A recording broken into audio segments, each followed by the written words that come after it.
Bango, bango! Kailangan ko kumuha ng powder. Ano yan? Hinga, patingin. Ito kay mama. Hello? Bennett, si Ate Betty, bigla lang bumagsak. Wala na siya, Bennett. Iniwan na rin tayo ni Ate Betty.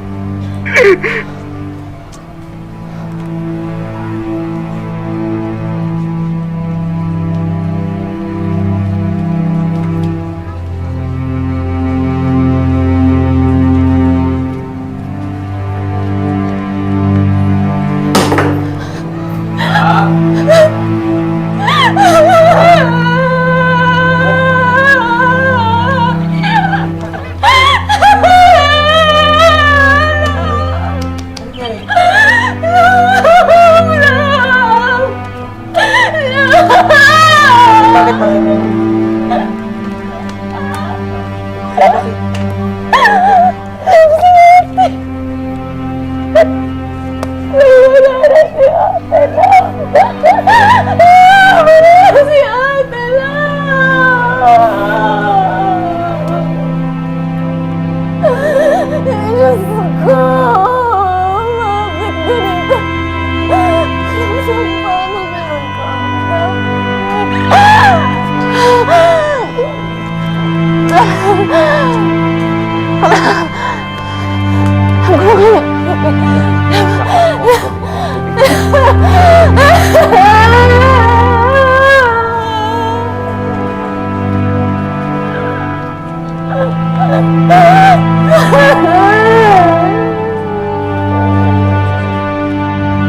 Sa dagdagan yung takot ko nung kinuha ng sakit yung isa pang kapatid ni Bennett.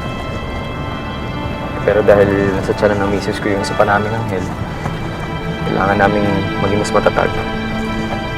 Hindi inaasahan yun kasi nga bawal sinabihan na siya ng doktor na bawal ng mga anak muli. Kasi nga buhay na niya yung, pwedeng buhay niya yung mawala. So marami kaming test na pinagdaanan. Laging yun, araw-araw, dadasal, sobrang kaba. Pero binigay naman ng Diyos yung isa pa naming hiling ni misis. Magkaroon pa ng isang anak.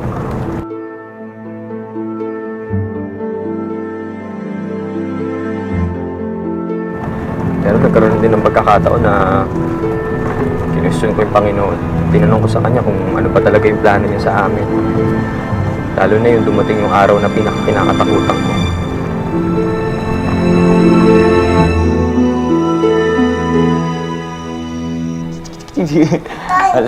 Ano to? Ano to? Wow! Ang galing-galing naman. Pakita mo kay Mama. Pakita mo kay Mama.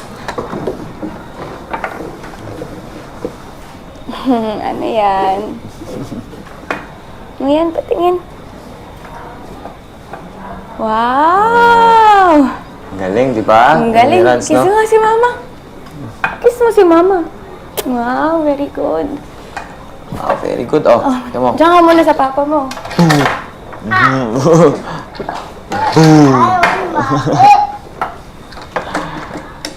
Ay, yung train bigla lumipad. Ah, ay, napunta sa ulo. Nasa tiyan. Yeah?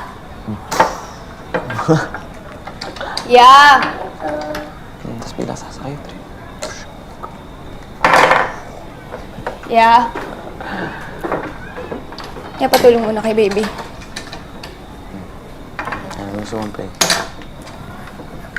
Ito yung tanke, oh. CR lang ako, ah.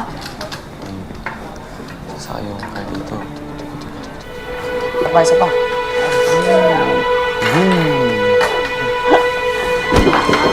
Belet! Belet! Nangyari? Belet? Nangyari ba?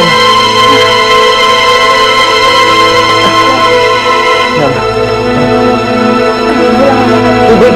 Bakit tubig? Bakit tubig? Isa lang.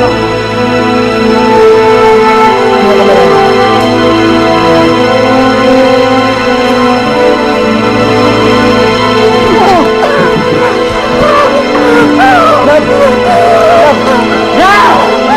Ya, tawag ang ambulansya!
Okay.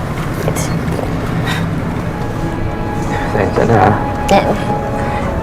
Dala ako sa mga kwento ko. Kaya, bilib ako sa'yo. Bilib lang talaga ako sa'yo. Kung paano mo napagdaanan lahat ng yan.